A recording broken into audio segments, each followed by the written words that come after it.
Good evening, everyone. We're going to start our program.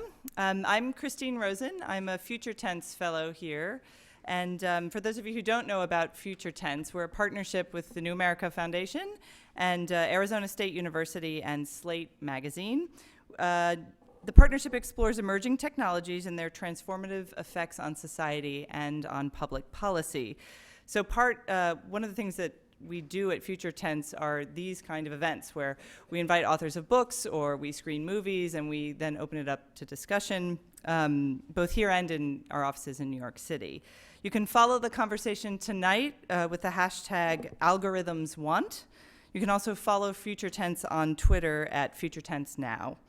A couple of housekeeping items, and about this I am absolutely diabolically serious. Silence your cell phones. I will call you out if I hear them ringing. During the question and answer also, please wait till the microphone is given to you so that everyone who's watching on the live stream can follow your question. And also, please ask a question. I know we all have an inner soliloquy that's just waiting to come out, but my nickname in these events is the Hammer, because I will bring it down if you don't ask a question. Ask you to keep your questions succinct so that Ed has time to answer them. Stick around after for a reception. Ed is going to sign books. You can also purchase a copy of the book. We have some wine and beer and snacks if my children haven't eaten them all yet. So please stick around afterwards. I'm very, very pleased to invite Ed Finn to come to the stage. He is the author of this excellent book, What Algorithms Want. He's also the academic director of Future Tense here, and the director of the Center for Science and the Imagination at Arizona State University. So we are going to sit down, start the conversation. We're going to leave plenty of time for your questions afterwards, so enjoy. And now I'll take my seat. Okay, I wanted to start with something that happened in my neighborhood recently. I was walking down the street with my dog, who's a puppy with no manners, and we see this little thing cruising along. And it's one of these new robot delivery drones. Have you seen this? If you're in DC, you might have seen them. They look like a cooler on wheels with a little flag. There's usually an awkward human lurking a few paces back in case something goes terribly wrong. The dog wanted to attack it, started barking, and it had this nervous reaction. I thought, that's how I feel too when I see that. I'm thinking, so I think when we think about the future and fear, it's often robots, right? In your book, however, you get us thinking much deeper. What makes those robots run? Who's programming those robots? And what is at the heart of it is, of course, algorithms. One of the great things about Ed's book is his discussion of metaphor. So that's the first question I have for you. Talk about algorithms as a cathedral, as did a Rosen encyclopedia, even as the Star Trek computer. Why do you think metaphors are important for helping us understand algorithms? And will algorithms' power eventually render the metaphors we have obsolete? Well, that's an easy question. Start at Reddit. Yeah. So, well, let me start with the idea of the metaphor and the different stories we tell about computers. And robots are something we talk about a lot because they're an easier metaphor, right? That's something we fall into. You think about Metropolis, Terminator, all of these myths, some of them old, some of them new, about what computers are like. And of course, we think they're like us. We imagine they're like us, and it's most straightforward to imagine them as having bodies, and then we can tell so much more about them because we can read their bodies and interpret their body language. And so I don't know, I haven't seen one of these delivery bots, but I'm imagining it like the little thing from Star Wars running around the Death Star. I hope that's what it's like. And even that, which is not a humanoid robot, is something that we started to attach metaphorical thinking to, because we think it's like a pet, right? And it makes little noises. We create some kind of empathetic bond with it. This is just what we do as humans. And so what I talk about in the book is that there's this sort of layer of physical metaphors that are the first order things we talk about when we talk about computation. But actually, it's all of these deeper metaphors that we need to surface and think about more. And so language becomes really important. We use metaphors to deal with the unknown.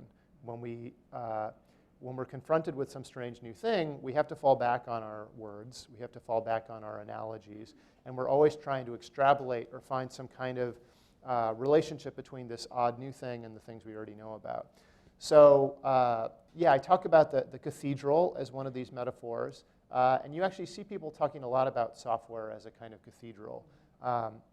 My favorite line about this is from a computer science conference in like 1989, I think, where it said, yes, software is like cathedrals. First we build it, and then we pray. And I like that a lot because it's actually quite deep. You know, there's a superficial meaning to that. But what we do so often is we build these complex machines, and then while we're building them sometimes, and certainly after we build them, we start to forget about them as messy combinations of parts, things that we have to make lots of choices about, that are trade-offs, that are imperfect adaptations to the world. And we start to think about them as these perfect unitary wholes, you know, these oracles or these magnificent specimens that, you know, and we start to, because we're so obsessed with metaphor, we start to think of them as having some kind of sentience or independent life. One thing I've noticed is how often parents, and I know that we're both parents, and how often I've seen parents, especially of young children, being more patient with their smartphones than they are with their toddlers, right? This tells you something about the relationship we have with algorithms. So, you know, the sort of language we use becomes really important, and the metaphors become they become deterministic in a way. Just like people didn't. It was only when somebody came up with the term black hole that we started to come up with a whole set of ideas about what the black hole is and how it works in physics. You need there's a limit. Well, I don't know. I suppose there are a few people on this earth who can really think in the pure language of mathematics and can explore these ideas in sort of as native speakers of that. But for the rest of us, you know, we're dealing with this set of translations.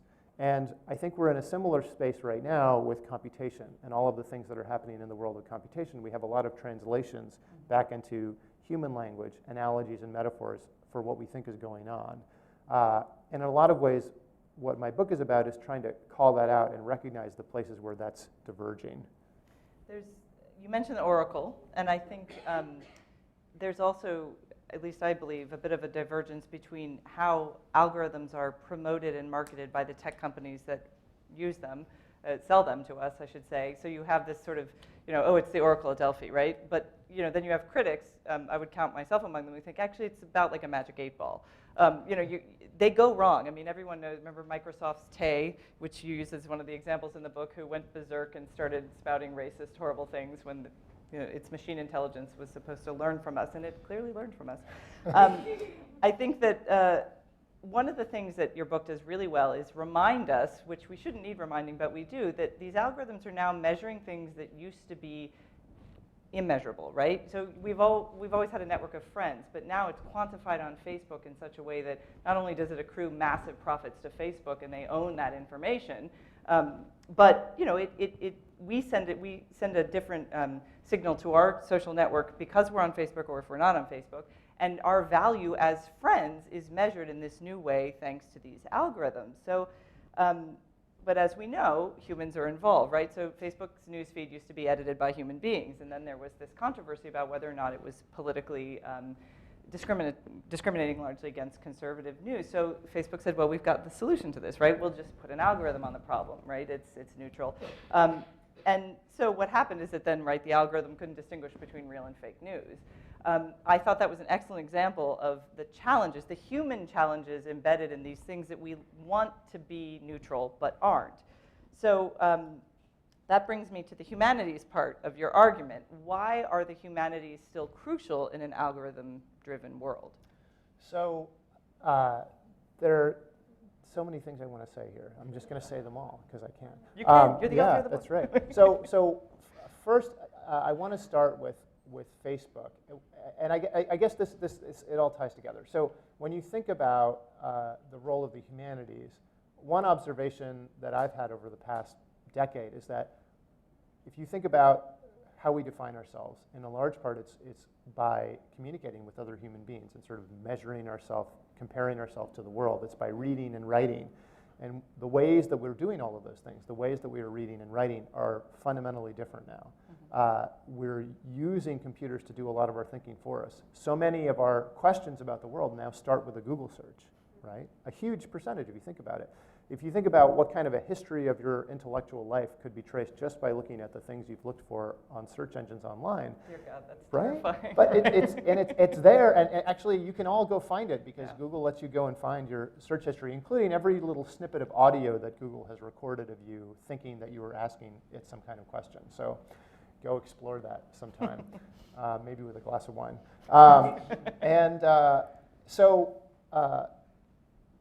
What it means to be human is changing, and our systems are changing all these relationships. I'm fascinated by the way that the term friend is changing now because of things like Facebook. I remember a time, as I think many of you do, when if you remembered your friend's birthday, that was a significant gesture because you had to actually you had to write it down, you had to remember it, and then you had to remember on the day to say something. Now, hundreds of your closest friends are going to contact you on your birthday if you allow Facebook to know that information about you, and because Facebook will remind everybody that it's your birthday. And so then you get into this weird sort of pantomime of celebrating, and then you get all of these messages, and then what are you going to say? Happy birthday, everybody's already said that. And then the person whose birthday it is has to somehow respond to everybody. And I'm not saying that that's necessarily bad. It's nice to be reminded of that this is happening. It's a nice milestone, but it's very different from what it used to be. And your friends and the way that your friends are celebrating this occasion, all of that has changed. The topography of this sort of cultural thing is very different now. So I think that's a little microcosm of the kinds of observation that the humanities can bring to these questions. One of the arguments I make in the book is that we need to learn how to read these systems. And I don't necessarily mean you need to learn how to read code or that you need to be able to pry open this black box and see how all of the gears are connected together. I mean that we need to start to see how these choices are being made for us, to see the menu of options that you're presented with and think about, well, what's not on this menu? Or what is this menu making seem simple that might not actually be so simple? Because metaphor is so enticing, of course, we all want a giant button that we can push that says, make my life better, right? And when you think about it, that's often the sort of central marketing message of a lot of algorithms is, just download this app and you'll be like one of those beautiful people in the commercials. The Pinterest perfect life, right? Yeah. Well, that actually segues very nicely into one of the things I want to push you on about the book, which is you do a wonderful job talking about metaphor, role of the humanities, efficiency, why we find these things so appealing. But one of the things that pops up in every chapter in some ways, but I thought you could be tougher, is this issue of power. So people have called for something like an FDA for algorithms, regulation of these companies that are creating these systems that are embedded in our lives. And if you just look at the clear question of market domination of Google, Facebook, you talk about Netflix, the lack of any coherent and consistent ethical safeguards here is an issue, I think, for a lot of people who study tech. So dig a little deeper for us and talk a little bit about this power question when it comes to not just the algorithms themselves, but the corporations who keep them in a black box locked up under proprietary rule. I think that this is going to be one of the defining questions of the next 10 years. I mean, it's a huge issue. And I agree that it's a real problem. And I think people are starting to come to grips with how serious it is in a lot of different arenas.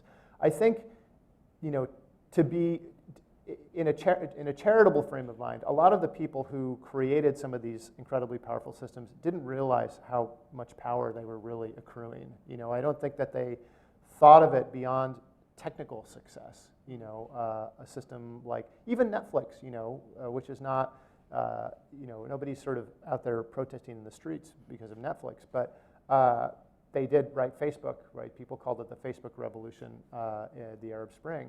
So, but even with Netflix, there is this tremendous power to sort of inflect whole spheres of human activity. They're having this big pull on what it means to do visual entertainment, to do storytelling.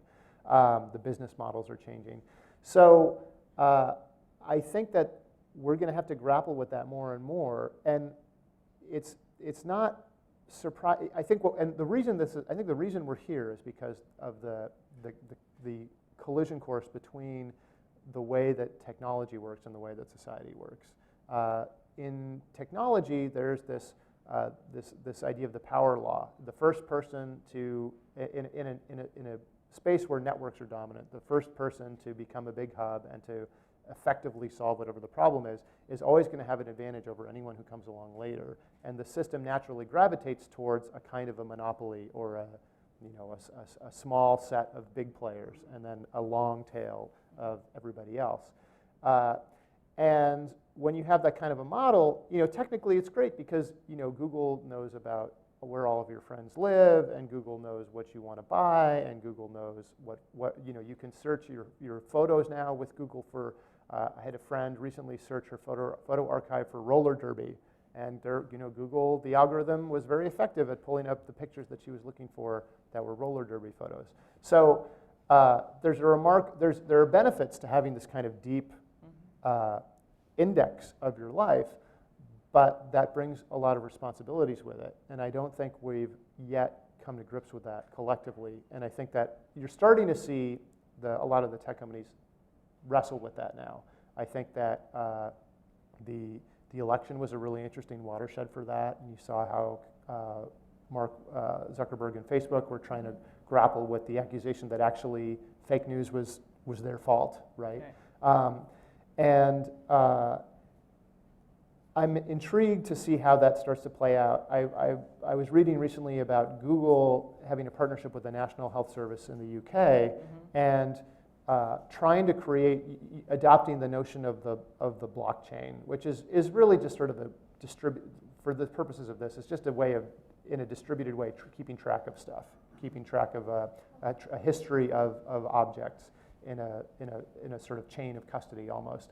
And so the people working on the Google artificial intelligence DeepMind system are trying to create a way for the National Health Service to track what happens to every piece of data that they share with Google, because Google is going to do all this number crunching on the vast archive of tens of millions of British citizens' health data to try and do better healthcare.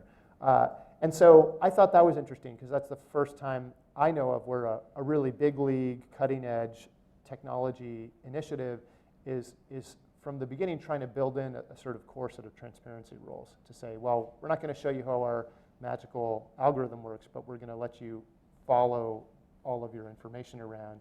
And we're not just going to sort of sneak away with it or take it away and do anything that we want with it. You're going to actually be able to see everything that happens to each piece of data. And I think that has to be part of the future. Well, which raises the issue of sort of algorithmic auditors, people who are trained and who to actually go in when there is a lack of transparency and examine it. So the loan debacle, where basically people are being denied loans, or in some cases denied parole because there are these algorithms that determine whether someone's a good candidate for parole or not. I mean, these are people's lives, right? I mean, you can't get a house, you can't get out of jail, and an algorithm is central to that decision-making process. And I think those are the cases. I mean, it might even, do you think it'll have to be lawsuits that spark that kind of ethical review? Because right now the tech companies that create these things and sell them to state and local governments are like, oh, it's a device, it's a tool, and if you don't use it correctly, that's not our fault. Maybe it takes someone suing to see the algorithm or to have more transparency. I mean, but again, that gets us tangled into a different sort of web. Is there a better way? Should tech companies step up and be more transparent about not the proprietary stuff which they profit from, but the chain of command, as you say? Should they have some, a Silomar-like meeting where they sit down and go, okay, ethically, we owe this to the public because so much of this stuff governs people's lives and choices? I mean, I think that they're going to have to. I think that there will be lawsuits, which is interesting. In a way, this brings us to the question of the status of knowledge, because one of the things you have to do to make this work is to create a new kind of court acceptable evidence around algorithms and data, which I'm not an expert in this, but I don't think exists now. And so people are going to have to make this case that this isn't just about this individual person getting denied in this way, but there's this systemic problem, this sort of moral and legal problem with the way that a set of algorithms have been created. But people have been hiding behind their tools for a long time. And that's a classic. It was like, well, it's not me, it's just the system, Yeah. And so I think that the literacy question is the first step, because people have to start to recognize when and how their lives are being constrained or changed by computational systems, right? And it's something as simple as understanding what the deal is. We've all made this bargain with Google. Well, maybe not all of us, but I'll bet almost all of us. Actually, really, even if you've never used a Google service yourself, I would be willing to bet that your data interacts with Google servers multiple times a day. So understanding what that bargain is, it doesn't necessarily mean you wouldn't still make the bargain, but actually having a clear sense of what you're trading and what you're getting, and to come up with a set of standards around that so that people have a little bit more awareness of what the parameters are of some of these arrangements. Because we are deeply implicated in all of these different computational systems now. So yeah, I think that there will be a lot of there are technical conversations to have and also legal conversations to have about how to do this. I always wonder when I read these boosterish articles about coding, no offense to coding, but let's get kids to coding camp and this, that, and the other. It always infuriates me. I'm like, that's fine, but they have to have an ethics class. If they sit down at coding camp and learn how to code, they should take a history of tech and an ethics class that coincides with that. And I think it's the younger generation of kids who take all of this for granted, right? They grow up with algorithms seamlessly. I mean, it affects who they choose to date. It affects, what the real estate that they'll buy. It affects everything. But it's invisible. But this is where I get to, you mentioned BJ Fogg and some of the persuasive technology labs. I'm going to push you a little bit more on this because they are intended to be invisible. That is their powers. That, remember, frictionless, seamless, all these words that we hear from Facebook and other tech companies, you're meant not to see what they're doing. So it strikes me that that's part of the collision course, right? Companies that want your experience to be very seamless, and people who might start saying, wait a minute, what is this stuff and how do we get in? And you have wonderful discussion of, we have to get into it at the seams, and maybe that's lawsuits, maybe that's more flash crashes or other problems where algorithms run amok. But what do you see? Is there something more definitive besides just calling for general transparency, which personally I don't think the tech companies have any interest in providing? Is there regulatory or policy means that could affect even small change? I mean, I think there is. I think for a long time it was possible for technology companies to say, well, it's moving too quickly, you can't understand it, there's no way you could actually get involved. And now, there are people in 24-hour hackathons who are taking the AI tools that Google has open sourced and using them to solve all sorts of problems, from the ridiculous to the really significant, like the guy who coded up this thing to use a webcam to use artificial machine learning to visually identify when the meter maid in San Francisco was coming down his block so he could move his car before the meter maid came. This was a significant problem to him, and he was willing to spend 24 hours of his life, programming a solution to it. And he won that. He won that hackathon he was in. So the tools are in a lot of ways becoming more democratically accessible, and I think that can be a pathway to policy change too, because that means there are more people who are going to be literate in some of these things. I've been playing with this metaphor. I don't know if it's really the right metaphor, but it seems appropriately disturbing, which is the metaphor of the fistulated cow. Do you guys know what a fistulated cow is? You're about to find out. He's about to find out. This is for the kids. Okay. Yeah. In veterinary science, and there are some ethics issues around this idea. People will take a cow and they will cut a hole in the side of the cow, and then you can reach your hand in and see what's going on inside the cow's stomach as a way to learn about cow biology and health. And so you'll see a cow with like this, like a socket, a hole. And so it's a very, in a way, it's a sort of a gruesome, but very practical sort of farm approach to, well, let's find out what's going on inside this cow. And so you could imagine, I think that what Google is doing with the National Health Service is a little bit like this, in this notion of a fistulated algorithm, right? Where it's like you want to know, not going to be their tagline for it. Yeah, no, I don't think so. I don't think so. Yeah, I'm still working on this. But maybe it's a good tagline for us, to say like, well, if this is this sort of secret living entity where we can't mess it up, and you don't want to, you can't tell us about all of the secret things you're doing, all of your cutting-edge technology. You can give us this. You can give us this limited access, right? You did this window into what's happening, and I think the ethics of that, the ethics of what remains yours, what knowledge you have access to, and maybe what knowledge. A lot of this ends up in the legal context. I think comes down to the notion of property, and that's where we build out all of our public thinking about these issues based on property rights. And so if we have a shifting conception of who owns data, and whether we own our own data or have certain rights to our data even after it is captured by somebody else, that I think is a pathway to changing some of these things. Okay. To shift a little to the existential questions, because actually you grapple with these quite well in the book, and that is the issue of human agency and human dependence on some of these powerful algorithms. So Pew recently did a study where they surveyed a lot of the leaders in fields of artificial intelligence and machine learning, and I was actually kind of surprised by the results. You probably read these, but they asked about, they called it an unscientific sample, but it's basically people who are deeply involved in all this work. And they asked what about the positive versus the negative impact of algorithms, both for individuals and for society. So 38% predicted that there would be positive impacts of algorithms, and that those will outweigh the negatives for individuals and society. 37% said the negatives will outweigh the positives. 25% said, it's a draw. But I was fascinated to see those results. It's actually a lot more, it's what you were saying, there's more unease about these things than the new iPhone commercials might lead you to believe. So this gets to this question of human agency. When we talk about machine intelligence, whose intelligence is it?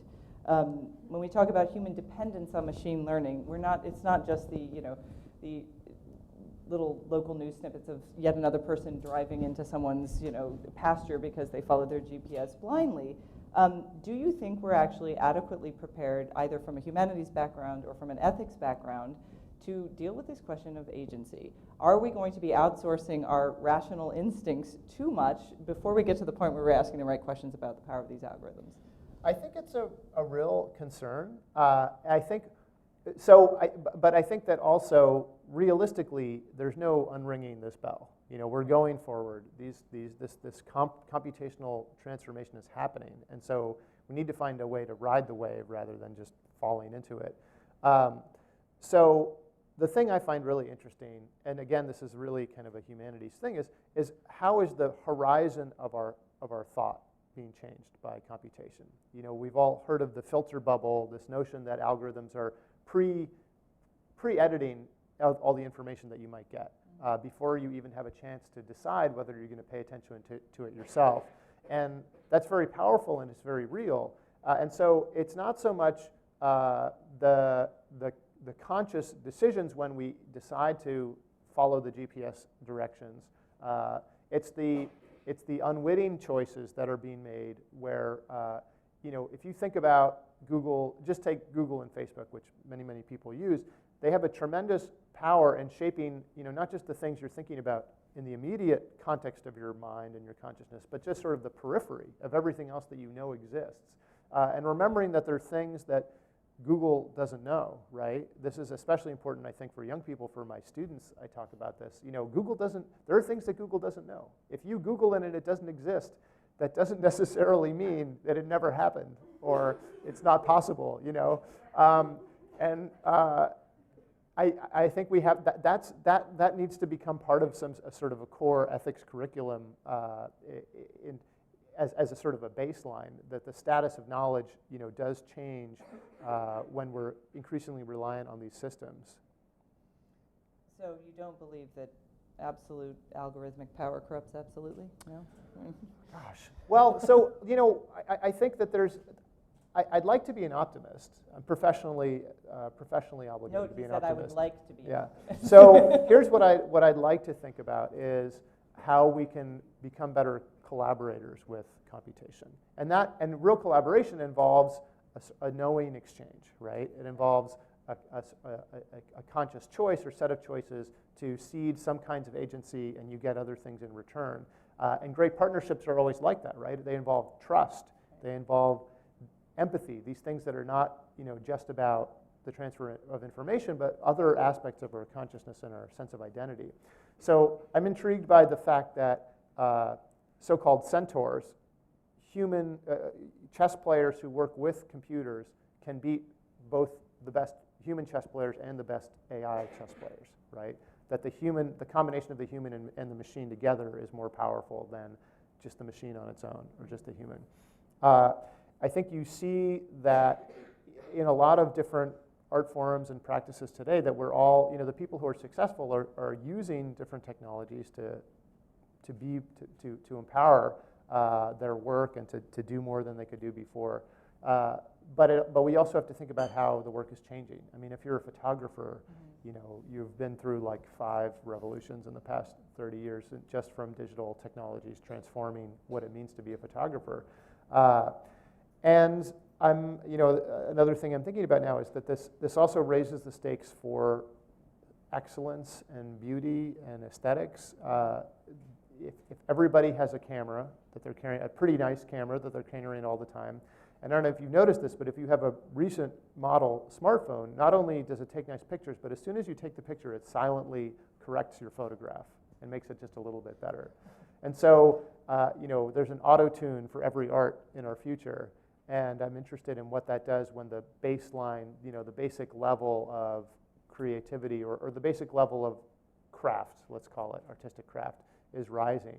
And so one answer is to find the seams and the edges, and there's lots of interesting art about what happens when algorithmic systems break or do unexpected things. And then another side of it is, can you come up with new art forms that were impossible without computation? And I would add, I think that there's also an argument, there's a third thing, which is to continue to preserve the things which algorithms either shouldn't or can't alter, right? I mean, the eyes-up experience at the museum versus only seeing art on Google Art Project, right? Totally.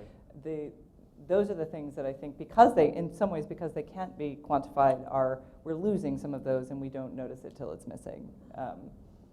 Although that's a kind of depressing note. I'm going to turn it over to questions because I think I see a couple people already twitching in their seats. So if you'll wait till a microphone comes to you to ask your question, and remember my rule, I will cut you off.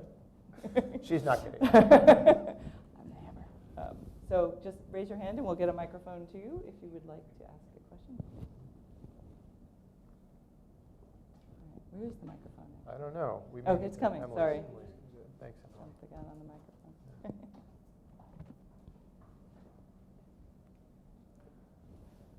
He's going to want to ask you a question. I can see it. I can see Only it if bubbling this up. Yeah. Sorry, technical difficulties. Well, maybe you should just shout it out. Yeah, we can repeat. We could repeat. We can your repeat the question. question. Right, there we go. Oh, So here's one. Here's this A gentleman in the microphone. front.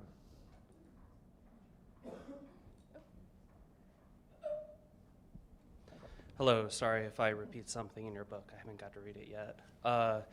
As you've been talking, I keep thinking about the Turing law for artificial intelligence. Why do you think us humans have lost our skepticism, have lost our revolutionary aspect to not just agreeing? To not just agree. To trust what these algorithms are saying instead of revolting against it. Well, some of it is about familiarity, and some of it is about intimacy. We used to keep the computers locked up in rooms that only a few people were allowed into, and then it was a big deal when we put them on our desktops, and then when we let them in our laps, and now they're in our pants. You can see where this is going. And so that we sort of can't help but engage in these trusting relationships at a certain point. And also we tell these stories, if you look back at the marketing for Siri, I don't know if any of you remember this, they had Zooey Deschanel and I think Samuel L. Jackson, these actors having these very sort of lively, funny conversations with Siri. And so the selling point of Siri was not that it was an omniscient God, it was that Siri was human-esque, and there's something that you could have this rapport with, this repartee with. But I do talk a little bit about Turing in the book, and what I really like about the paper where he introduces the Turing test is, first of all, that the Turing test actually has a lot to do with gender, and the way Turing lays it out, which, if you know anything about Turing's life, is very thought-provoking. And also that he ends the paper not by, he sort of says, look, this is a ridiculous question, this question of whether we're going to recognize an intelligent machine. Because how do you know if anybody's intelligent? How do we recognize intelligence in one another? I guess the best you could do is you could have this conversation and you can just see if you can tell through conversation. But then he says, if we really were to have intelligent machines, what we need to be thinking about is parenting. We need to think about child machines and a nurturing relationship, because it's not going to be like one day, Spock is here. It's going to be this thing that's like a toddler and like a kid and asking questions. And I find that thread, which has come up in various people thinking about this topic over the decades, very appealing, because I think that's actually, we do need to have that. If we're serious about one day creating some kind of artificial intelligence, we need to think of it that way. We need to think about a nurturing relationship and not like some kind of, cold science experiment, because that's we need to love our monsters. Yeah. Other questions?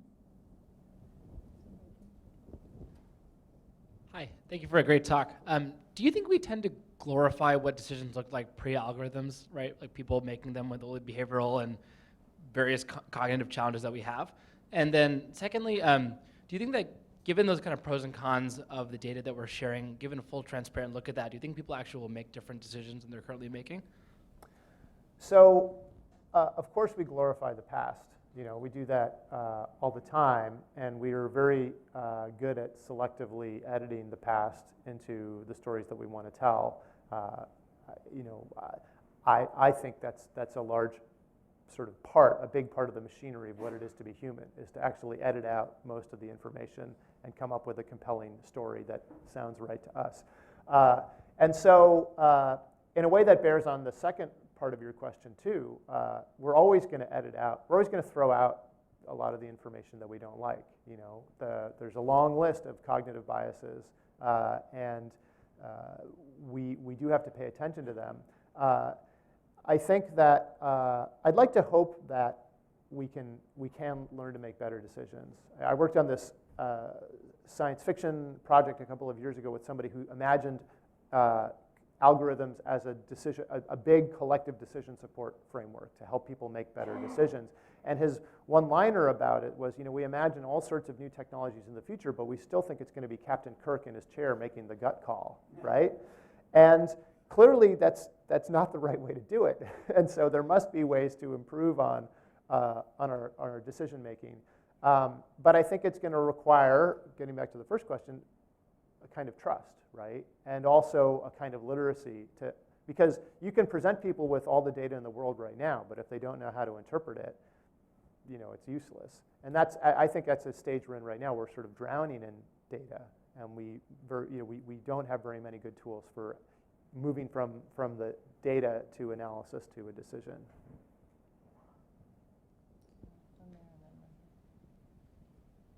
Hi.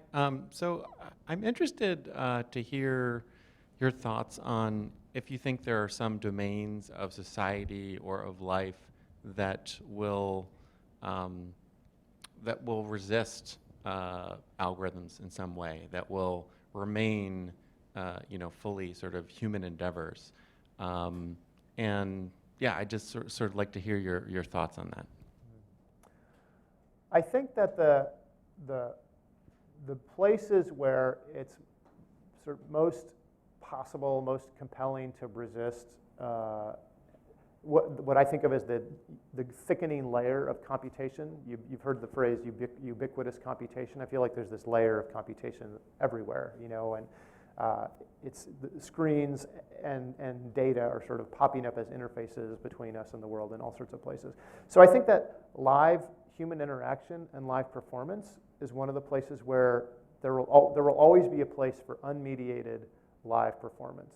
There will always be a place for what we're doing right now in this room, and I think that I don't know if you're familiar with the term the uncanny valley, which is sort of when computers try to be human, and it's better to be R2-D2 than it is to be a sex doll, in terms of empathy and believability. R2-D2 doesn't try to look like a human, but we still believe in it as a sort of a lovable robot with a personality. And there's all these, entities that are right on the edge of humanity that feel much less like humans. And so I think that live performance, live interaction, and the incredible high bandwidth level of information you have just when you're having a conversation with someone in person, I think, and things like live music, live theater, there will always be a place for that as an unmediated space. I think in a lot of ways the arts are going to be the places where this, as with all new technologies, almost nothing is going to go away. It's all just going to get layered on. Just like we're all going to keep reading physical books for a long, long time. It's just that maybe not as many people will do it, or it'll become more. You'll have to make that a deliberate lifestyle choice rather than something that everybody does. All right, New America needs an open mic night. I think this is where we're. There's a question up here. Thank you, and I apologize if you had touched on this. I came in late, and it may be chapters in your book, which I haven't read.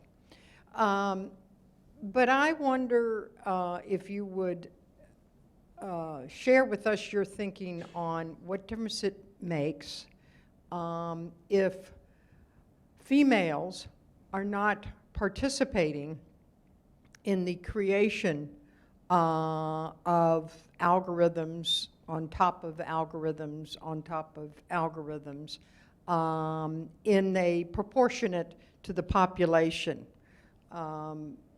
You default a number of times to the role of the arts and the role of humanity, but I'm wondering if you would discuss if it really makes a difference, and if we could envision a present or future in which females are participating in proportion to their role in, or their numbers in society.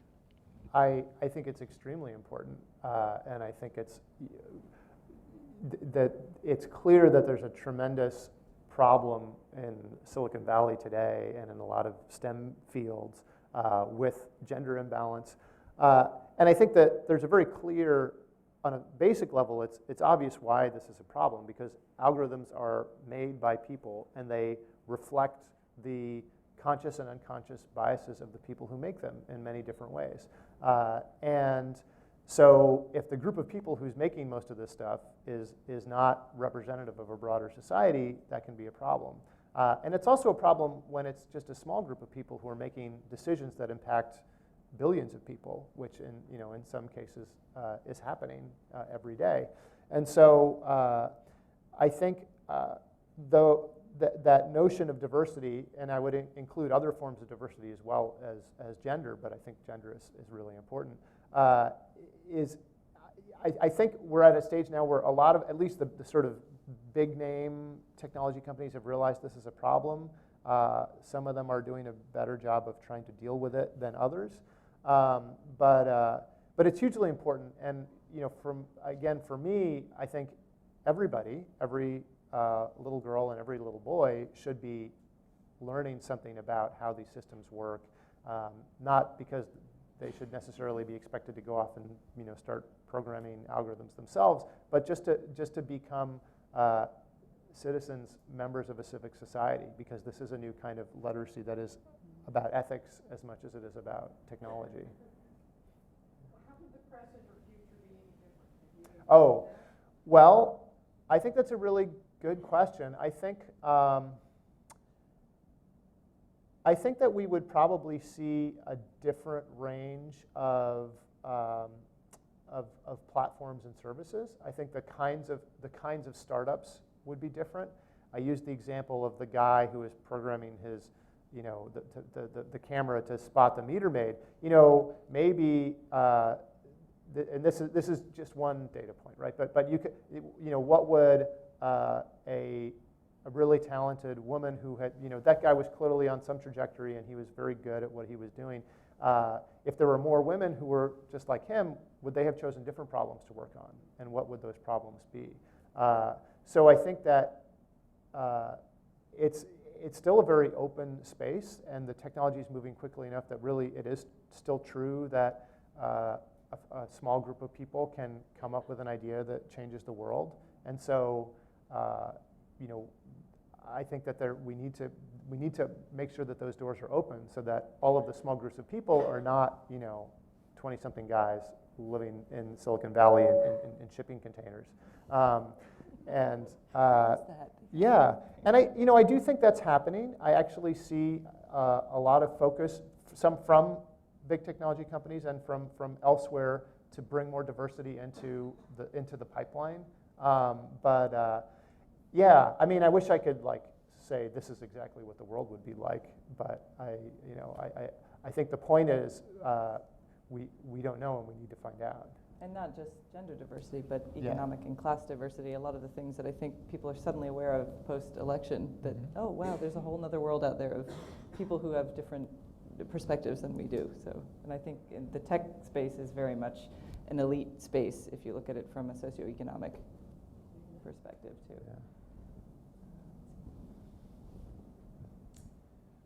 Yeah. I haven't read the book yet, but I did a quick check of the index.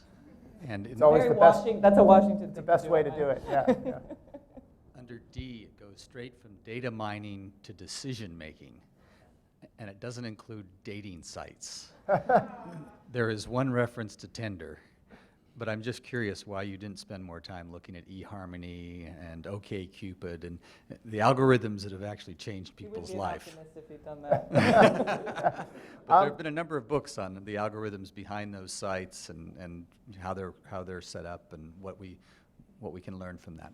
Yeah, no, it's a great topic, and in some ways I felt like it was something I could point to because people were already familiar with it as another very intimate example where you may not really think about it, but really you are just entrusting this huge set of decisions to an algorithm, and so yeah, it felt like I didn't know what else I had to say about it because other people had written some so there's been a lot of great work on it, but it's an example that I use as a way to cue people to these sort of deeper questions about, how we have to redefine who we are in the face of computation. We have to perform ourselves in a different way pre-algorithm. We didn't have to do it, right? Yeah. And that is the most interesting part of it, is how people are changing the input data. Yeah. And every guy's holding a puppy now, right? Like, isn't that the thing? Every guy holds a dog. And this is actually, to be honest, because my dating years ended before these systems really became popular, I didn't feel like I knew enough about the experience. I feel like the dating game is just completely different from what it used to be. So there were some research and observation problems there. One here and then one in the front. Oh, was there someone back there? Right here? This gentleman in the blue? Yeah. Sure, go ahead. Oh. It's a quick question. It's probably a stupid question, but is there such a way to trick an algorithm? Well, we do it all the time. Yeah. Yeah, you do it, yeah. We do it all the time. We were just talking before that. I'm sorry, did you want to add? No, I'm a novice compared to all you, but it's just something that it just occurred to me based on what he was asking, and I'm just, curious. But it takes someone who's trained in a sense to outmaneuver it. But that's part of human beings anyways, if we're smart enough to. Yeah, so I don't know that I think that we instinctively another thing that defines us as humans is that we lie all the time, And so, of course, we lie to algorithms. We lie about how tall we are on the dating website, or we were talking before the event about this phenomenon of delivery truck drivers. And this is a little bit speculative. I can't say that I've sort of really reported this, but it certainly happened to me where I've come out and I've been at home, nobody knocked on my door, and then there's a sticker on the door saying, oh, we tried you weren't here, we'll try and deliver your package again next time. And I did some research online, and I know this has happened to lots of other people, and I suspect that it's because that's a way for delivery truck drivers to catch up on their route when that's something that the algorithms that are tracking their efficiency and their progress maybe can't capture it, and so it's sort of a shortcut. There's this French philosopher named Michel de Certeau who used to talk about the idea of poaching, the ways in which you could sort of, maybe you'd like steal a ream of paper from your office or make some shortcuts because it wasn't counted, and it was a way to just deal with the problems of life and sort of get along in a way that nobody, and so you can see how we do that all the time with algorithms now. You figure out what's counted or what's being tracked, and then you find the ways around that to shortcuts. We're always taking shortcuts. Yeah.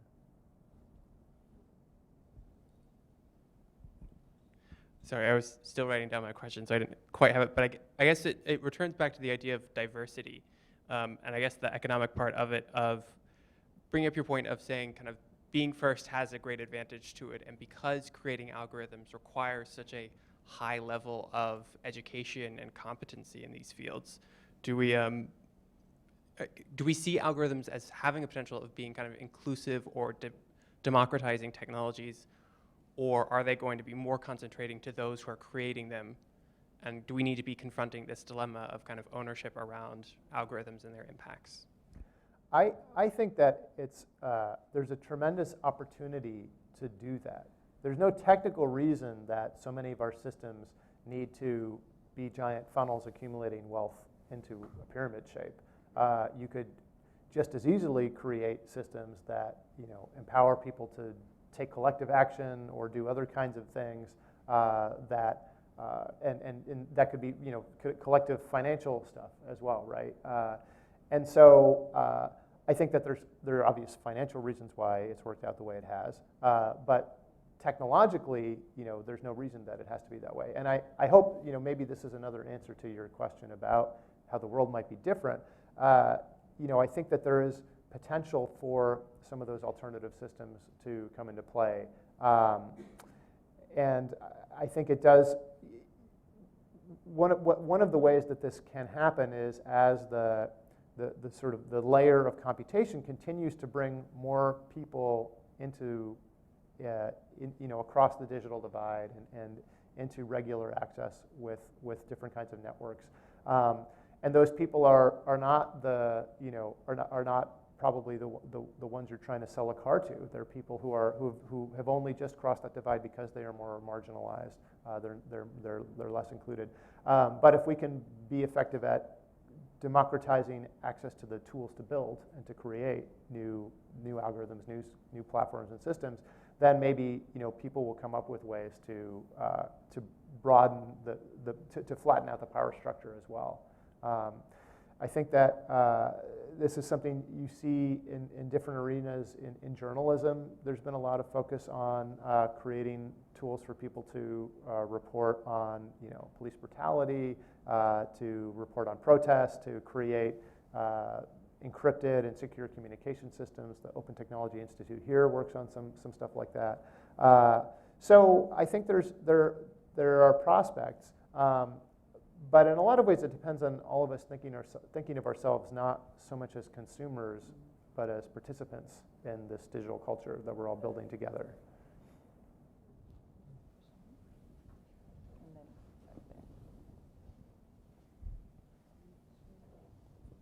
Thank you. Thank you very much, very enlightening, and I want to share with you your desire and indeed existence of the optimism going forward.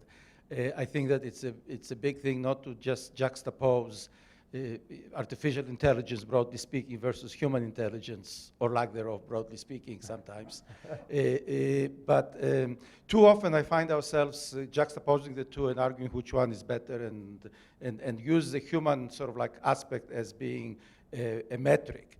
And what I'd like to ask you is if you could share with us your thoughts on how do you actually measure objectively how good an algorithm or a set of algorithms is.